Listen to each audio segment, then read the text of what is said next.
Hey guys, what's going on? It's Dan and I'm back with another VDL match. This week we are going up against Sakimoto, who finishes up our 1-2-3 punch of really difficult matches to open the league. His team, you can see, has Dugtrio, Raikou, Purloin, Gardevoir, Moltres, and Bronzong. It's interesting because a large portion of his roster is devoted to Rain, so I had some decent Rain answers, but he didn't bring it. So looking at his team, the Purloin is annoying because I know it's probably a Charm, Thunderwave, Fake Out set with Undetermined fourth move, which means that my Tailwind might be difficult to get up. But looking at the speed tiers, I don't necessarily know that I need Tailwind to get up this game, because Silvally outspeeds max speed Moltres that is an offense boosting nature. Rillaboom has Grassy Glide.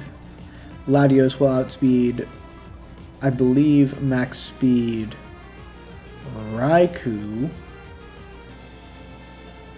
I can't remember exactly how I did the speeds. No, it outspeeds max speed Moltres, not Raikou. It can't outspeed Raikou. So Raikou's going to be the fastest thing except for my Scarfed Ice Cream Cone. I can't remember the name of it. The Scarfed Ice Cream Cone. Vanillux. Thank you Game PC. So here I'm going to show that Vanillux is going to be faster than Rillaboom, but that's reasonable even without it being Scarf. So I think the play here is Fake Out into the Purloin, and then just... I spend some time here because getting up and Aurora Veil would be really nice, but also getting a Blizzard up, putting the Purloin in Grassy Glide range, and getting some chip on that Raikou is also really nice. So I'm a little back and forth here. Either one I think effectively could be correct, but I decide to go for the Blizzard to try and pick up a lot of chip on that Raikou. Fake Out comes out. I assume the Purloin was going for Fake Out or Thunder Wave, and then Volt Switch comes out. So that's a Scarf Raikou, which is really good for me to know. So Scarf Raikou and Bronzong. So this Bronzong doesn't look like it's a Trick Room set based on the team he has with Scarf Raikou. Blizzard does great damage on that Purloin. I could just click Blizzard again, or I could get a clean switch out right here. And I'm gonna go for the clean switch out at this point. Like, this play seems really straightforward to me. I Grassy Glide into the Purloin slot, not knowing what the fourth Pokemon is, but even if it's something like Moltres, it doesn't love that. Bronzong's not going to be doing much in front of this. In fact, he might just be doing Iron Defense Body Press stuff, in which case this Latios with Shadow Ball is going to be a phenomenal play. Also, the Bronzong healed itself with Grassy Terrain, so I know that it is not Levitate, so my high horsepower will hit it if I need to later. But Purloin goes for Protect, which I did not expect it to carry. So I'm pretty sure I've confirmed Fake Out and Protect. Spoiler, I haven't actually confirmed Fake Out. It just seems like the most natural move in the world to be on this Purloin. But yeah, I assume that he's either got to sack the Purloin here or let it die. I mean, sack the Purloin here or switch something else in that will just take a chunk from this Grassy Glide. Like, I don't think he has a great play in this situation. Like, this is the easiest Shadow Ball Grassy Glide play of my life. I guess I could predict the Moltres switch here, but honestly the damage on the Bronzong seems important since it's already set up. So I'm just going to Grassy Glide the Purloin, and then I don't think this will kill the Bronzong, but it will definitely put it in range to kill.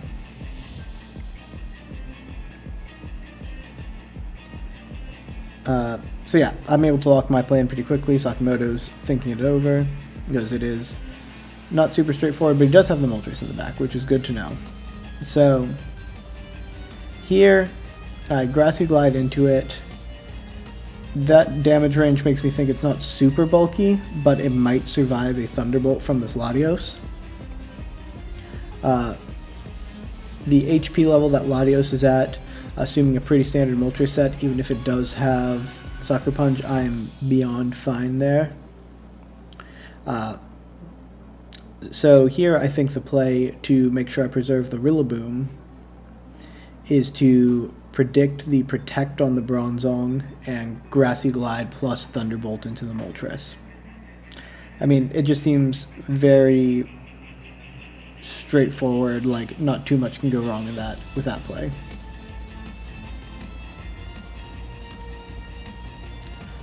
Because the Grassy Glide will definitely put it into Thunderbolt range, and the Thunderbolt to pick up the KO, and I think Bronzong protects.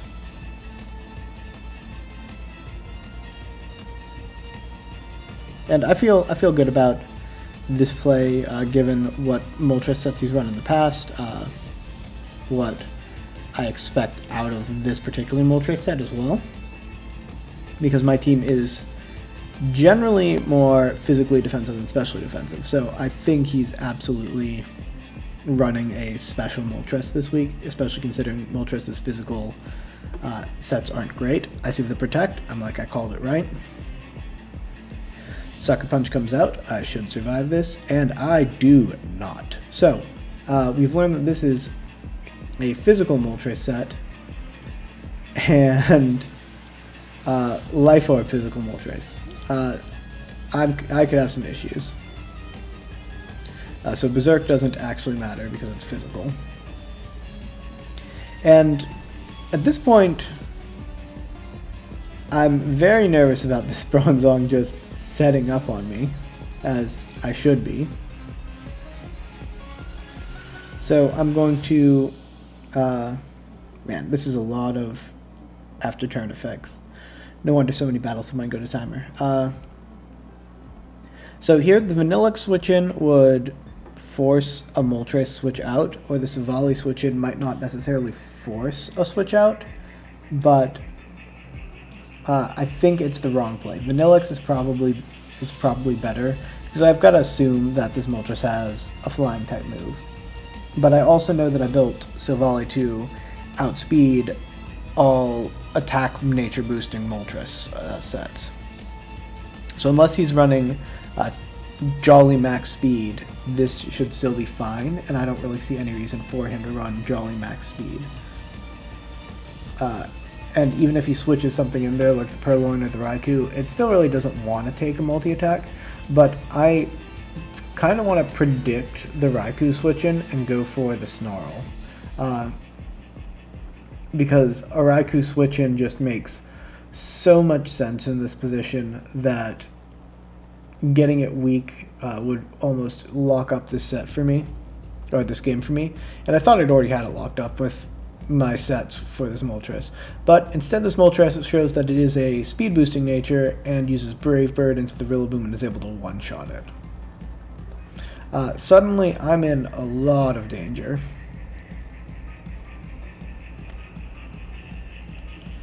Because there's, like, yeah, there's not much I can do at this point.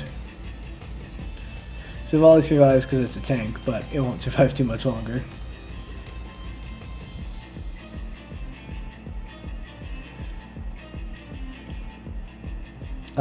So yeah, this first game will, Sakimoto's gonna lock it up pretty easily with this Bronzong based on what I have in the back, unless I get some fortunate RNG with freezes, but not really anything to count on, and it doesn't really happen in this game. So I'm just gonna let the rest of this game play out, and I will be right back and see you guys for game number 2.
So going into game 2, I've got a pretty tricky situation based on his team, but knowing how fast that Moltres is, I decide Tailwind is going to be my friend this game, and since I am going to be running a Tailwind mode, the Golurk looks like it does a lot into a lot of this team. Like, because that Bronzong doesn't resist ground, I mean, Poltergeist is also great into it. Like, it hits everything but the Doug Trio and the Purloin super effectively, and those two things have paper defenses. So it's going to be a very, very interesting game, because I really just want to set up Tailwind for Golurk and let it go ham. But I'm nervous about Purloin lineage sort of crippling a lot of my team. I know that the Scarf is on the Raikou, so it's not Scarf Gardevoir, which is something I considered him having. But I imagine it's still a pretty offensive set on the Gardevoir. Maybe some Icy Wind shenanigans given this team setup, but it's probably just a pretty standard offensive set. But as we will see here, I will be finding that out pretty quickly, because he's going to be leading Gardevoir in the Dan mirror here.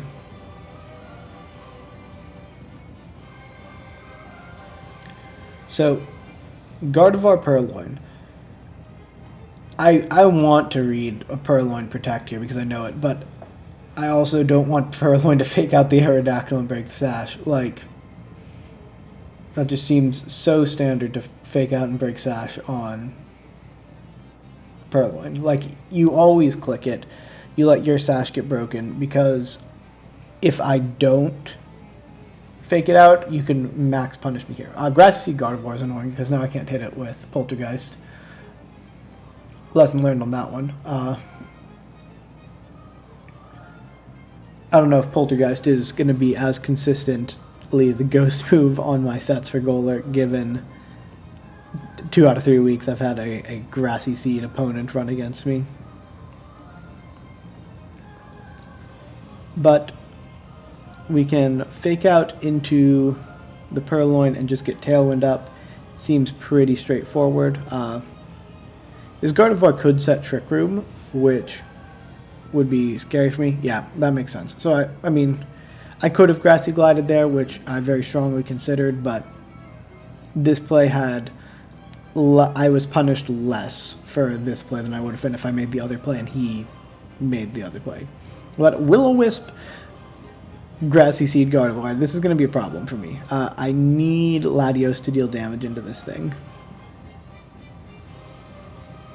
But I also need to figure out how to get Latios in safely. And here, I make a mistake here. So, seeing what I'm seeing out of this team, I need to taunt the Purloin, because I have to assume that it has Thunder Wave, but instead I taunt the Gardevoir, because I'm thinking that I can get in the Golurk and not be affected by Thunder Waves. That's my first thought.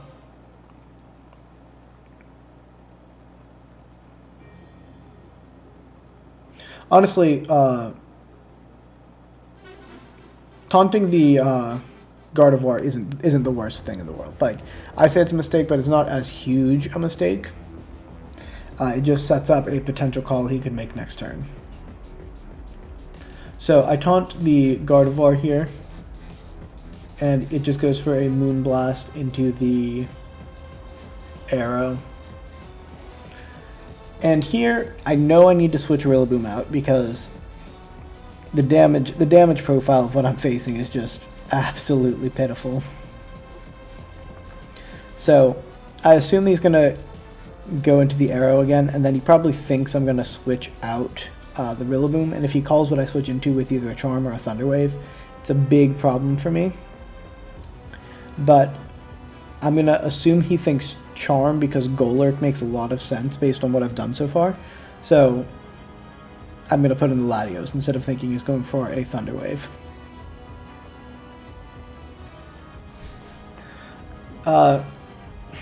But you can see I'm going back and forth because of like, do I think he's going to charm the spot? Do I think he's going to Thunder Wave the spot? Because if he calls that right, I'm in some deep doo-doo. But he charms into the Aerodactyl, which makes me think I might be in even more danger, because if this Gardevoir clicks Moonblast into the Latios, which he does, I'm in for a world of hurt at this point. But 26 HP, I'm pretty sure this Purloin has no moves now, so it needs to switch out, which means I get to launch this Shadow Ball, and I get a Rock Slide off, and I could pick up this Gardevoir KO. And that's sort of what I need to go for this game, is to just try to pick up this Gardevoir KO. Because Segata flinch or the Gardevoir goes down, then I might be able to get up Tailwind one more time, potentially get the Golurk in under it. Like, there's a world where I win if this Gardevoir goes down this turn. But there's also a world where this Purloin just switches directly into Moltres, and the Gardevoir protects, which is what I called. But it didn't matter, because the Purloin actually had Sucker Punch, and I thought it had Fake Out the whole time. So I go down there, and the Gardevoir didn't protect, so the Moonblast is going to come into the Arrow, and I know from this setup that Purloin is just going to wrap up the game because it can just click Charm over and over again, and I can't stop it.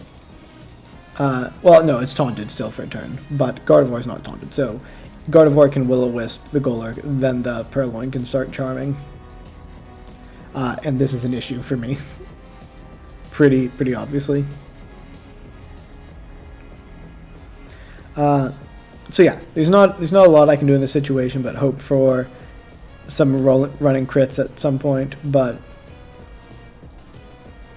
I can't Poltergeist the Gardevoir. I've got to go for, you know, as much damage output as I can. Maybe high horsepower into the Gardevoir is the play here, and leave the Purloin alive and see if I can just make that the last thing on the field. Maybe Rock Slide, try and get some extra damage on it. High horsepower is probably a better play there. Like, that's probably a minor misplay on my end, but at this point in the game, it really doesn't matter, because if this Purloin stays alive and can start charming me, I'm not going to kill whatever he has in the back, and assuming he has something that deals damage in the back, I lose. But he just switches out the Purloin and puts in Moltres, which bails out my potentially bad play a little bit. Because now, I don't know what world it is, but there's a world where a Rock Slide again from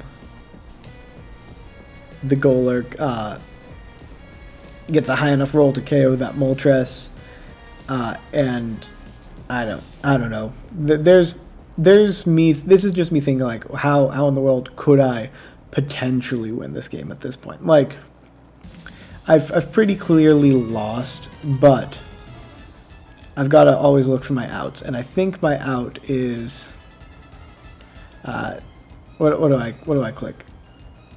I almost click high horsepower into Moltres with for no reason at all, but then I'm like, that was a misclick because I toggled my controller one too many times. But then I'm like, no, knock off Moltres might be right to guarantee that Rock Slide gets the KO. But it's just going to Brave Bird, so it didn't really matter what I clicked. If this Moltres goes down, he doesn't have another Dark-type attacker except for the Purloin, and Gardevoir has, like, no special attack investment. Maybe something works, but the Will-O-Wisp is just basically going to lock this up for him.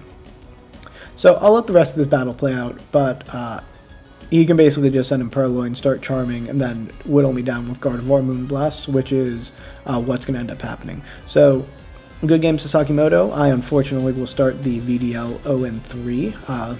This is actually only the second time I've had a 3-match losing streak in a draft before. The last time was VBA Season 2 when I started 7-0, and then lost the last 3 regular season matches before winning the league in the playoffs. But this is a very different situation, and with it being only an 8-week season instead of a 10-week season, I have much less room for error now, and I really need to kick it into high gear for these upcoming weeks. But good games again to Saki. Congratulations to Other Dan for winning the beer cup. And as always, thank you guys for watching. Don't forget to like, comment, and subscribe, and I will see you guys next time. Bye.